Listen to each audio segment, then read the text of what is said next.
problème, c'est que quand tu donnes ton projet de naissance à l'équipe médicale, ton message énergétique, c'est: «Voilà, voilà ce que moi je veux et voilà ce que je vous mets dans les mains pour m'autoriser à vivre ce que je veux vivre». Je vais être très honnête avec toi. Dans les hôpitaux, il y a des protocoles parce que les protocoles sont liés à tout ce qui concerne le médico-légal. Si tu ne sais pas ce que c'est, je t'invite vraiment à aller voir mon émission YouTube Faux départ et tu vas voir ce que c'est le protocole et surtout l'effet toboggan. J'ai écrit un livre à ce sujet, donc si tu ne connais pas mes contenus, va dans la description de cette vidéo et tu vas vraiment comprendre ce qui se passe dans l'environnement. Ok, en dehors de chez toi, il y a des règles qui ne sont pas les règles de ta maison, mais les règles de l'hôpital et de la structure hospitalière, voire même de la maison de naissance, d'accord?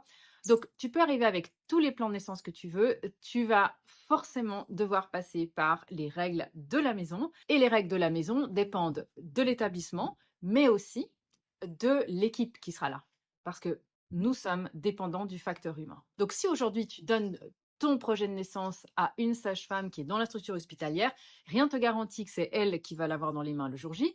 Le projet de naissance sera là pour l'équipe, mais ça va forcément dépendre de la personne qui l'aura dans les mains. Et donc, en faisant ça, c'est ton pouvoir que tu donnes. C'est ton pouvoir que tu donnes. C'est vraiment une erreur que je vois beaucoup. Des femmes qui pensent que c'est parce que les autres vont être d'accord qu'elles vont pouvoir vivre le projet de naissance comme elles le souhaitent.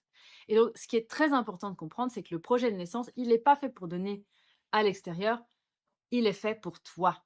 Le projet de naissance est fait pour la mère.